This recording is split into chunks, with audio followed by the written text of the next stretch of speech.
도일 역을 연기하신 이희경 배우님도 함께 해주셨습니다.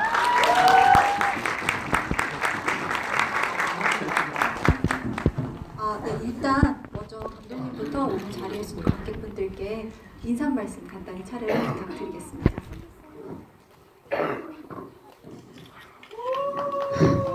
네, 평일에 이렇게 많이 찾아주셔서 감사합니다. 아기하나 연출한 손태근입니다. 네, 안녕하세요. 아기하나에서 도일 역할을 연기한 배우 이희경입니다. 저도요? 네, 저는 제 위로라는 노래가 저 영화에 쓰이는 줄 알았더니 알고 봤더니 예, 영화 관련한 그 홍보할 때 좀 자료로 좀 쓰인 것 같은데 네, 저는 닭고기는 아니고요. 하림입니다. 고맙습니다. 저희 모두 굉장히 하림님의 팬이어서요. 그래요? 오늘 자리해 주셔서 감사하다는 말씀 아유, 감사합니다. 이런 자리 좋아합니다. 네. 일단 저희 오늘 이 자리에요. 갓톡쇼라는 이름이 하나 붙어 있기도 합니다.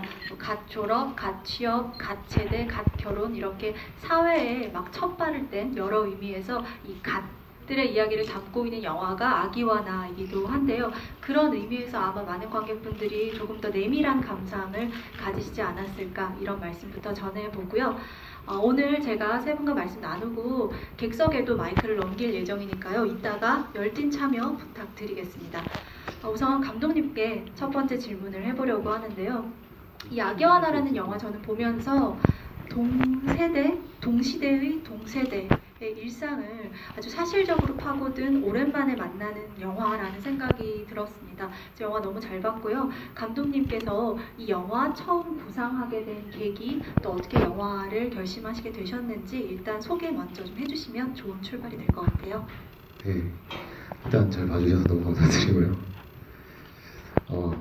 이 작품은 제가 실제로 있었던 일을 전에 듣고 나서 그 실화를 바탕으로 해서 구상하게 된 작품입니다. 그래서 제가 한참 글 쓰고 아르바이트 하고 있을 시절에 이제 동료분께서 저에게 직접 주변에 제가 굉장히 그 특이한 일이 있었는데 한번 형 들어보실래요? 어떤 분이 저한테 이렇게 말씀을 해주셔서 그 이야기를 들어봤는데 지금 이 작품의 모태가 된 스토리를 들려주셨고, 그래서 그 이야기를 들었을 때 여러분 이제 영화를 보셨지만 제가 제일 궁금했던 게 그런 사건이 벌어졌는데 그럼 그 집안에 지금 아기는 어떻게 됐냐고 먼저 제일 물어봤어요. 가장 궁금했는데 그 아기를 지금 데리고 케어를 하고 계시다고 대답을 해주시더라고요. 그래서 저는 그 질문, 그 대답을 들었을 때 제가 뭐 결혼이나 육아는 전혀 모르지만 이 어떤 그 생명체, 아기라는 생명체랑 보이지 않는 끈 같은 것이 있길래 이 아이를 놓지 못하고 계속 데리고 있는지 그 부분에 대해서 굉장히 궁금증이 생겼고, 이 부분들을 잘 풀어내면은 영화적인 정서로서 전달할 수 있는 부분이 있겠다 싶어서 그 부분에 대한 관심으로 영화를 시작하게 됐던 것 같습니다. 사실 제가 오늘 들어오기 전에 감독님과 잠깐 이야기를 나눴는데요. 실화를 어떤 실제 경험담을 모티브로 했지만 완전히 실화는 아니고 60% 정도 참고했다 이런 말씀을 해주시기도 하셨어요. 그래서 오늘 이 영화 보시면서 이 영화가 좀 더 가깝게 느껴지셨다면 이게 정말 우리 곁의 일들인 점도 한몫하지 않았나 이런 생각도 들고요. 제가 한 가지 말씀드리고 싶은 건 오늘 하림님께서 여러분들이랑 같이 영화를 보셨습니다. 오늘 영화 처음 보셨다고 하고요. 아마 지금 가장 따끈따끈한 감상을 가지고 계실 것 같은데 영화 어떻게 보셨는지 좀 여쭤봐도 될까요? 이게 제가 남의 일이 아니기 때문에 저 이제 결혼도 이제 해야 될 나이가 됐잖아요. 이제 다들 아직 여기 지금 다들 아기를 생명체로밖에 못 보시는 분들이시죠 지금? 결혼 다 하셨어요? 하셨어요? 안 하셨어요? 그러니까 지금 이렇게 말해서 얘기할 지금 이게 분위기가 아니에요 여기 지금. 어쨌거나 아기와 나라는 제목이라 그래서 저는 조금 더 달달하고 그런 얘기일 줄 알았는데 보는 동안 이게 마음이 답답하고 어떻게 해야 돼? 나도 어떻게 해야 되나 진짜 이런 생각이 들고, 만일 나라면 어떨까? 뭐 이게 뭐 우리들의 이야기다 이런 얘기를 하기 전에 저는 그냥 만일 나라면 어떻고 우리 가족 중에 정말 저런 일이 생기면 어떻게 해야 되나 이런 생각에 계속 마음이 좀 갑갑했습니다. 근데 보면서 그 사실적인 가족 묘사에 일단 놀랐고요. 네. 그렇죠. 그리고 그래서 더 그 몰입이 잘 됐던 것 같아요. 근데 보면서 사는 게 참 별거 없다. 어머니가 마지막에 너 잘 살고 있어 라는 얘기가 제일 큰 위안이었던 것 같아요. 사실 우리 다 저렇게 살고 있어요. 그리고 모두 특별한 삶을 꿈꾸면서 막 이렇게 SNS에 자기 하루의 좋은 모습도 올리고, 그리고 날씨 좋으면 기분 좋아서 하늘도 찍고 살지만, 우리 대부분의 일상은 그냥 우리들이 지금 겪고 있는 그것들의 연속이라는 생각을 하면서, 그래 이것도 소중하고, 그리고 그 가운데 저렇게 미워했던 사람을 안아줄 수 있는 게 가족이고, 그리고 그게 우리가 진짜 행복한 모습이구나, 이런 여러 가지 생각을 가슴 깊게 하게 됐습니다. 네. 영화 끝나자마자 객석에 이 분위기를 끌고 갈까 아니면 조금 위로해줄까 이렇게 말씀하시는 모습을 보고 저도 깜짝 놀랐거든요. 네. 역시 약간 힐링의 아이콘이신데 네. 여전하시다 이런 생각을 했고요. 감사합니다. 위로라는 곡과 아기와나 콜라보레이션 영상 오늘 다 보셨는데 너무 잘 어울렸죠. 그래서 네, 이 영상 이야기도 이따가 좀 더 할 예정이고요. 그리고 드디어 이경 배우를 소개를 좀 더 해보겠습니다. 오늘 너무 멋지게 나타나셨죠?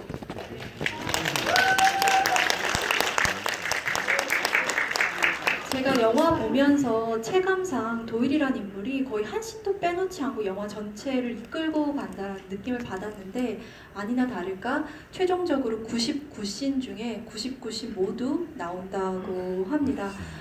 이 도일이라는 인물 영화에서 굉장히 에너지, 그 존재감이 강렬하게 아로새겨져 있거든요. 근데 쉽지 않으셨을 것 같아요. 이 역할을 맡기로 하셨을 때 처음 시나리오 보시고 어떻게 느끼셨는지, 또 어떻게 참여하기로 결심하게 되셨는지 여쭤볼게요. 네, 처음에 이렇게 직접적으로 연결이 된 건 아니었고요. 저랑 연출을 하는 친구 한 명이 있는데, 그 친구와 이제 감독님하고 연이 있었는데, 그 가운데 흔히 말하는 그 브로커라고 다리를 놔주었고, 신사동에 있는 카페에서 처음으로 만나게 되어서 인사를 드리고 대본을 보고 얘기를 나누었는데요. 솔직히 처음에 부담이 너무 컸습니다. 그게 사실 지금의 저 이희경도 이희경이지만 이 영화 찍을 때 당시는 2015년도 2년 전에 찍었는데, 그 당시에 이희경도 사실 뭐 없었거든요. 그렇기 때문에 이렇게 큰 역할과 큰 영화의 나를 주인공으로 한다는 것이 부담이 사실 많이 컸고요. 한편으로는 더 인지도도 높으시고 연기도 잘하시고 유명하신 분이 하면 서로 좋으실 텐데 라는 생각이 들었는데, 그거를 다 꺾어놓는 것 하나가 대본을 읽고 나니까 이걸 다른 분이 연기하는 걸 못 보겠더라고요.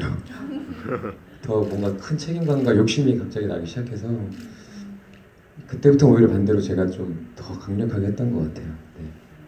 그럼 혹시 촬영을 하시면서 이 도일이라는 인물의 감정을 더 깊이 느꼈던, 혹은 피부 안쪽으로 또 공감했던 어떤 기억에 남는 특정 장면이라던가 촬영 현장 잠깐 말씀해 주실 수 있을까요? 그 중에 하나가 감독님한테도 시나리오 읽었을 때 얘기하고 리딩 때도 얘기하고 쭉 얘기했던 게, 아까 그 하림 씨도 얘기했던 그 어머니 병상에 누워 계시고 제가 되는 게 없다라고 했을 때 어머니가 그렇게 친구와 친구 아들 얘기를 쭉 하는 대사가 있는데, 그 부분에 실제로 너무 감명받고 그거에 대한 펀치가 너무 세서 실제로 그 대사를 읽으면서도 많이 울었고 리딩을 하면서도 울었고, 그 장면만 이렇게 아까 뮤직비디오를 살짝 봐도 울컥함이 아직도 남아있어요. 그래서 어떻게 보면은 정말로 그게 가장 큰 위로라고 말씀하셨던 것처럼 모든 지금 영화가 정말 그 장면을 위해 달려왔던 것처럼 느껴졌거든요.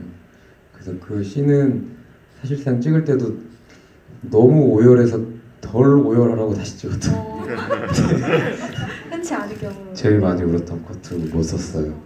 그래서 더럽게 울었거든요. 콧물이 직선으로 나면서 묻었어요, 정말. 네, 아까 저 영화 보고 나서 여기 무대에 올라와서 본 사람 저밖에 없거든요. 불 딱 켜고 가관이었습니다. 다들 표정이 어, 세탁기에 들었다는 사람이 지금 노래하다 웃겨가지고 사람들이 진짜 그런 느낌이었어요. 그 이경 배우가 영화에 대한 애착이 상당히 깊으신 게 뮤직비디오도 너무 좋아하셔서 아까 저희도 잠깐 뒤에 들어가서 같이 영상도 봤고요. 제가 좀 궁금해지는 건 이 좋은 배우를 소개해준 브로커에게 보상은 하셨나요? 그 제가 전해야 될 것 같은데 웹드라마랑 여러 가지 연출하는 강민구 감독님이라고 계신데 그분이 이제 그 말씀하신 이제 알선을 다리를 놔주셨는데 사실 너무 바빠서 제대로 연락을 못했어요. 약간 간간히 연락을 했는데 얼마 전에 연락이 와서 자 다 끝나고 크레딧에 내 이름 들어가지? 라고 물어보는 거예요. 캐스팅. 그래서 넣었거든요. 고마운 사람들로 넣었는데 아직 그만 넣었으면 정말 큰일 날 뻔했네 라는 생각도 하고 네, 그 친구도 너무 바빠가지고 네, 다 끝나고 나면은 한번 거하게 만찬을 대접해야 되지 않을까. 네, 아시는 분들은 너무 잘 아시겠지만 손태겸 감독님은 야간비행이라는 작품으로 칸 영화제 시네 파운데이션 부문에서 수상을 하시기도 해서 굉장히 기대주셨고 또 이 여름방학이라는 이수경 배우가 활약한 그 단편 영화도 굉장히 유명하죠. 그래서 저희가 처음 시작할 때 이제 막 다를 땐 갓들의 이야기다 이런 말씀을 전해드리기도 했는데 어떤 면에서 보면 감독님도 이번에 첫 장편 영화를 만드셨기 때문에 소감이 좀 남다르셨을 것 같아요. 아주 힘든 점도 많았을 것 같은데요. 어떤 마음으로 임하셨는지 속사정을 한번 들려주시죠. 그 촬영하면서 이제 스태프분들하고는 많이 얘기를 했었는데 장편 영화 촬영을 하는 중간에 지옥이라는 곳이 있다면 바로 이곳이 아닐까. 너무 이렇게 힘든 과정들이 많았고 제 예상을 뛰어넘는 난관들이 많았습니다. 그런데 일단은 영화를 제가 대학에서 전공을 했는데 영화를 배우겠다고 들어가고 난 다음에 궁극적인 목표 중에 하나가 내가 긴 영화를 만든다는 것이었고 장편 영화를 그 굉장히 높고 거대한 산처럼 느껴지는 목표였어요. 근데 그거를 내가 하고 있고 다 이제 찍게 된다는 사실 자체가 그 고난과 기쁨이 같이 있었던 것 같아요. 그래서 그 목표를 보고 좀 달려왔었고 다행히 너무 좋은 그 스태프분들과 배우분들이 도와주신 덕분에 여기까지 올 수 있었다고 생각을 해서 저는 이 영화는 그 집단 지성의 산물이다. 제가 부족할 때 도움을 진짜 많이 받았거든요. 그런 감사함을 느끼면서 오고 있습니다. 그 반면에 하림님의 경우는 제가 구태여 지금 소개를 하는 것이 좀 민망할 정도로 음악적인 성취는 물론이시고 음악 감독도 영화 음악 감독도 하셨고요. 세계 여행 워낙 많이 다니셔서 그 기록들로 토크 콘서트로도 활약하시는 걸로 알고 있고요. 굉장히 독보적인 행보를 자랑해 오셨는데요. 굳이 나도 가시다, 나도 최근에 뭔가 새롭게 시작한 게 있다거나 뭐 작업이라던가 생활의 사소한 변화라던가 이런 게 있나요? 글쎄요, 저도 제가 나이가 제일 많은가요? 근데 사실 뭐 그런 생각 한 번도 뭘 하고 살지는 않았고 저는 그 여러분이 아시다시피 좀 주류의 그 음악계에 있지는 않고 이것저것 많이 하는 편이에요. 다들 잘 모르실 텐데 월드뮤직 그 같은 그 세계의 다른 곳곳의 음악들을 밴드를 만들어서 막 팀을 만들어 소개를 합니다. 페스티벌 같은 데 가면 저는 많이 나오는데 뭐 온갖 악기를 다 다룰 줄 이것저것 아는. 많이 하고 그렇게 하고 있고 프로젝트들도 많이 하고 바로 다음 주 되면 또 아프리카에 가서 또 아이들에게 기타를 나눠주고 음악 교육을 하러 또 가고 그런 것들을 해요. 그래서 저도 제가 뭐 하는 사람인지 잘 모르겠는데 그런 의미로 저는 늘 갓인 것 같습니다. 늘가 시작하는 것들이 너무 많아서 네, 제일 아마 오래된 거는 그냥 이렇게 가요를 부르는 가수로서의 모습인데 그런 의미에서 늘상 새롭게 이것저것 하고 있죠. 근데 저는 이 영화를 보면서 다 같이 시작하는 사람들이잖아요. 네. 어둡거나 힘들어 보이지는 사실 않았어요. 왜냐하면 제가 그렇거든요. 늘상 새로운 일을 할 때는 그게 힘들어도 힘들지 잘 모르고 그리고 그게 제가 할만하니까 또 하는 거기도 하고 그 마음속에 어떤 무한한 신뢰가 있다고 생각해요. 비록 그 상황들은 조금 복잡하고 해도 아기를 데려갔을 때도 키울 수 있다라는 믿음을 갖고 가져가는 뭐 그런 사람은 저는 기본적으로 스스로가 생각하는 것보다 훨씬 강한 내면을 갖고 있다는 그 믿음이 있습니다. 예. 그럼 혹시 이 콜라보레이션 영상으로 공개됐던 이 위로라는 곡이요. 사실 이 위로라는 곡 2집에 실려있던 곡인데 14년 전의 노래죠. 네, 2004년에 제가 발표됐다고 알고 있는데요. 네. 제가 놀랐던 건 지금 2017년에 개봉한 영화랑 붙었는데 위화감이 없지 않았나요? 그래서 이 음악은 녹슬지 않았구나 이런 생각을 좀 개인적으로 했거든요. 감사합니다. 그래서 이왕 이렇게 된 김에 아기와 나와 한번 엮어서 위로라는 곡에 대해서 한번 소개를 좀 해주실 수 있으실지. 위로는 그때 당시 제가 그 14년 전이면은 20대 후반인가요? 그렇죠.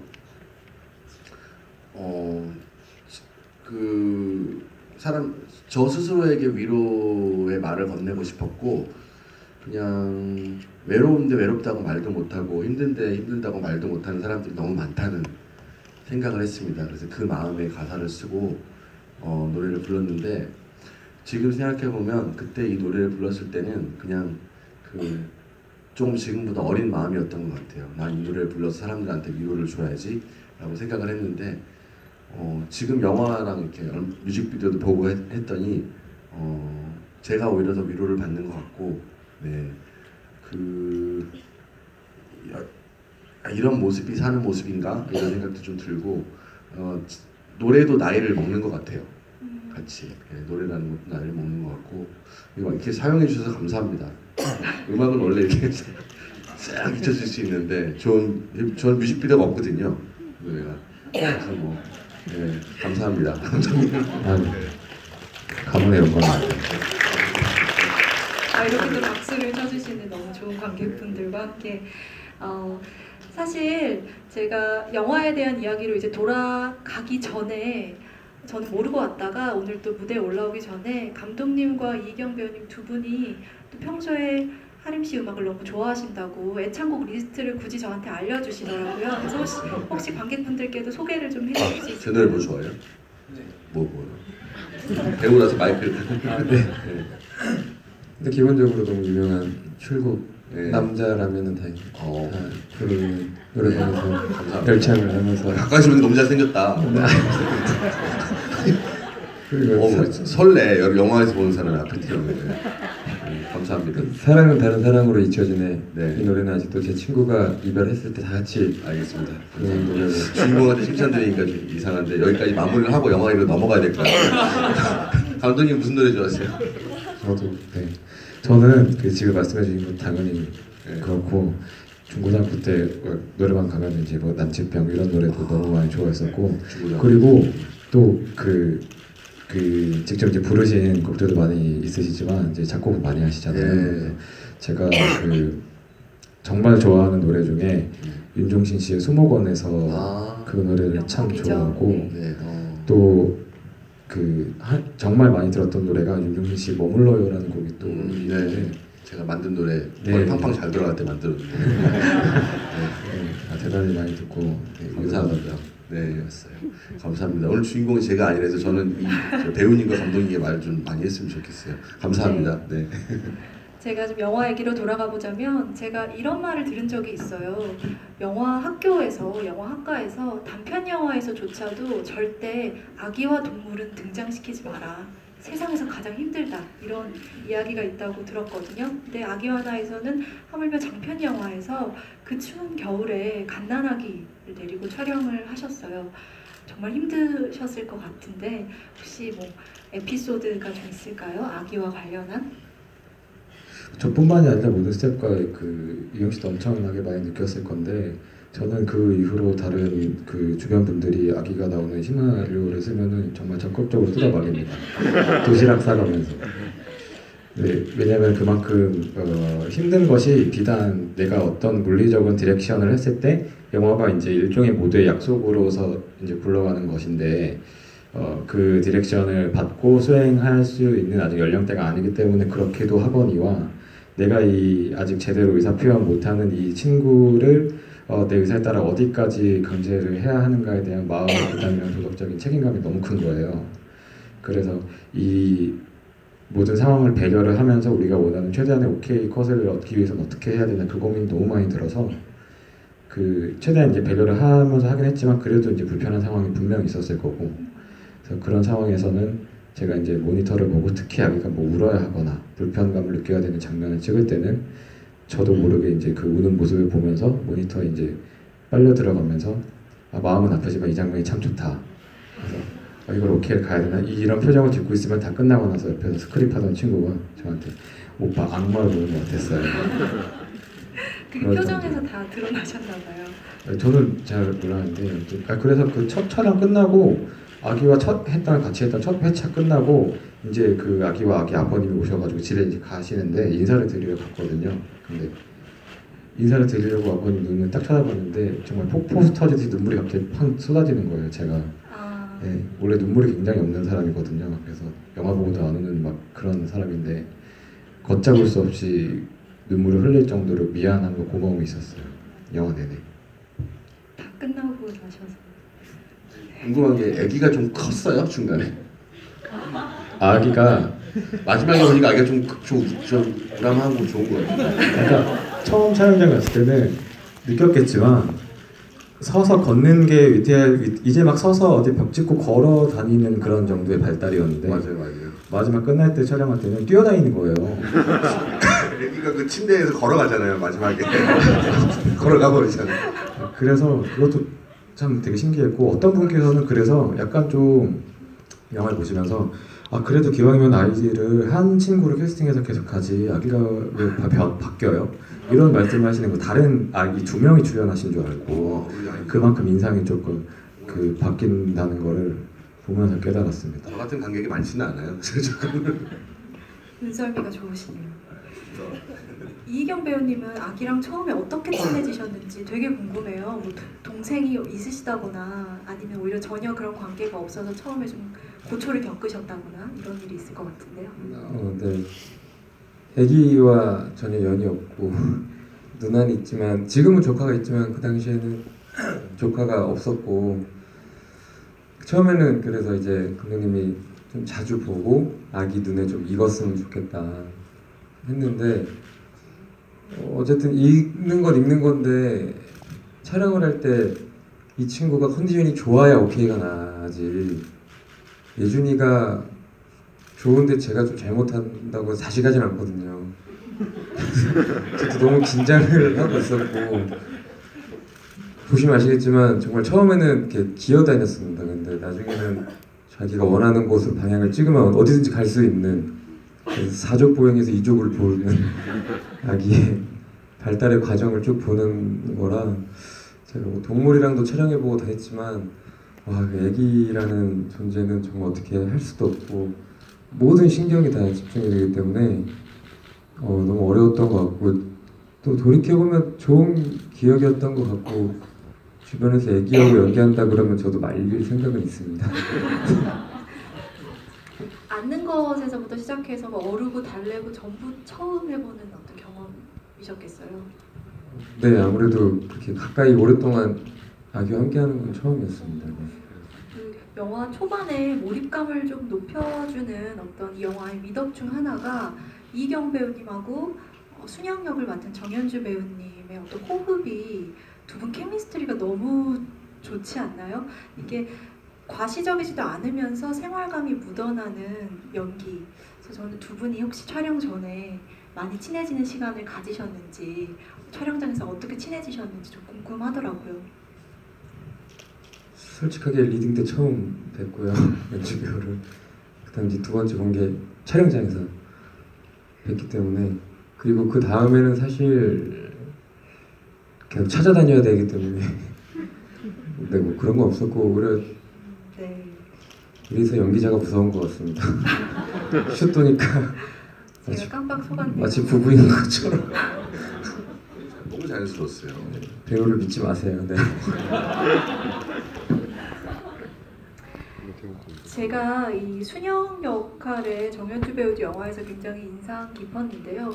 이 순영과 도일과 관련해서는 영화의 엔딩을 꼭 이야기를 하고 싶어요. 아기와 나의 결말이 가진 가장 좋은, 제가 느끼기에 미덕 중 하나가 이 두 사람의 새로운 만남을 순영이 귀환 이후에 손쉬운 해피엔딩을 제시하지 않았다는 점, 억지로 이 두 사람의 이후의 생활을 봉합하지 않았다라는 느낌이 감독님께서 분명히 연출적으로 의도하신 또 중요한 지점처럼 느껴졌거든요. 그래서 그 의도와 또 엔딩 너머 두 사람의 미래에 대해 감독님이 생각하신 적이 있는지 여쭤볼게요. 네, 우선 미덕이라 말씀해 주셔서 대단히 감사드리고요. 고민이 굉장히 많았기 때문에 아마 스태프분들, 배우분들 다 어려우셨을 건데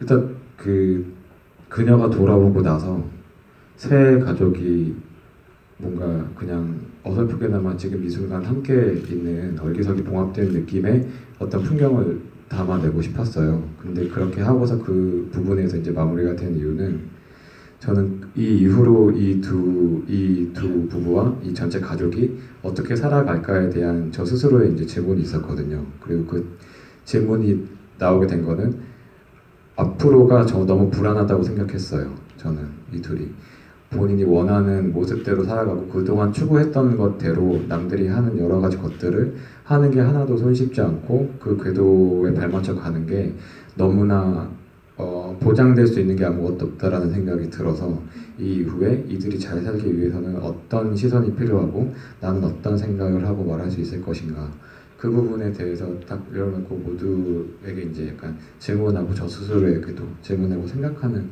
느낌으로 이제 펼쳐드린 부분이 있는데 조금 더 세심하고 똑똑한 방법으로 여러 가지 조금 너무 덮여있는 것들을 책임감 있게 연출할 수 있지 않았을까라는 생각도 나중에 하기는 했지만 그 당시에는 제가 생각했던 그 질문들을 그대로 억지 구원 같은 게 있다면 이제 그런 것 없이 고스란히 보여드리고 싶었습니다.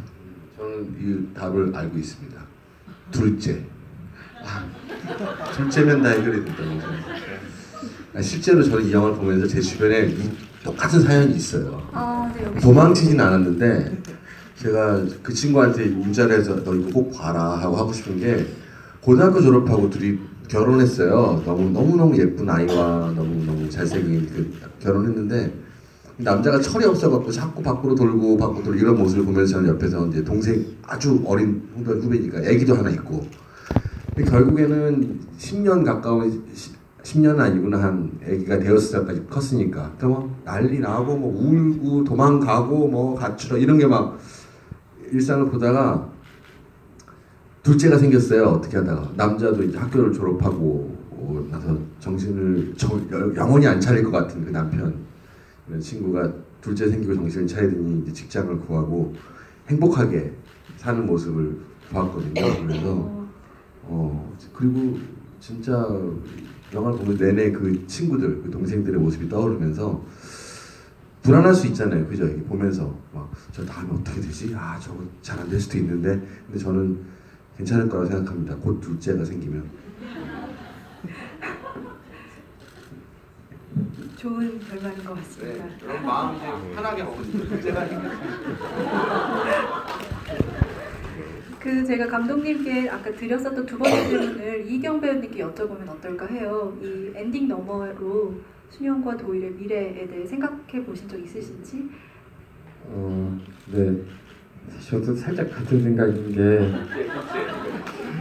자연스러운 새로운 전환점은 또 새 생명이 아닌가 생각이 들고 처음에 되게 불안하겠지만 어쨌든 그 둘이 그래서 더 조심스러운 그럼 서로 이제 어른이 되어서 그리고 제가 오히려 볼 때는 어머니가 오랫동안 계시지 못하시고 어쨌든 그 세 명이서 가족이라는 울타리 안으로 누구보다 더 돈독해진 가정이 되지 않을까. 저도 좀 해피엔딩 쪽으로 생각을 하고 있었습니다. 네. 이 질문을 던지면 끝난다는 거의 그 시작점에는 응원하고 싶은 마음이 있었던 것 같아요. 저는 항상 그 생각을 가지고 있습니다. 저희 이제 시간 관계상 슬슬 관객분들께 마이크를 넘겨도 좋을 것 같거든요. 그래서 혹시 뭐 그 전에 저희가 이따 마무리를 또 따로 할 거지만 감독님께는 첫 장편 영화이고 또 이경 배우께도 장편 영화의 묵직한 주인공으로서 굉장히 새로운 시도를 보여주셨는데 이제 관객분들과 처음 만나는 이 올 겨울 소감을 한번 말씀해 주시면 괜찮은 마무리가 될 것 같아요.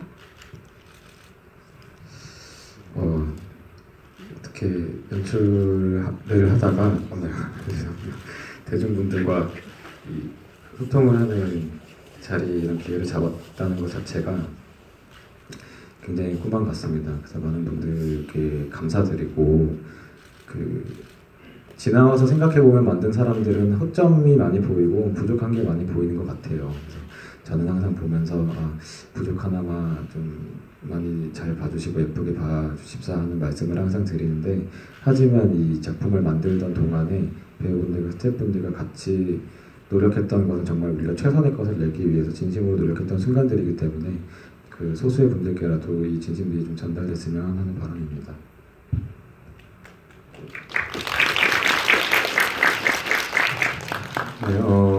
네, 요즘 영화가 많이 뭐 영웅 영화도 있고 재밌는 영화, 마동석 선배님의 그 유쾌한 개그 영화도 있지만 반대로 저는 지금 개봉해서 더 좋은 것 같아요.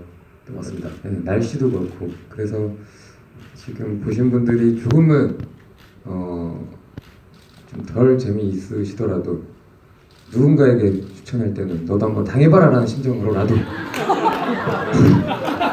추천을 해주셔야 또 그분도 재밌게 보셨을 수 있지만 혹여나 또 추천할 때 너도 한번 당해봐라, 곡절이 되고 제곡절이 돼서 이 영화가 잘 돼서 모두가 당해보거나 모두가 잘 보시거나 어쨌든 다 보셔야 되는 그런 영화가 됐으면 좋겠고, 제가 이렇게 분위기를 한번 환기하는 이유는 이제 슬슬 외투와 가방을 챙기시고 계시는데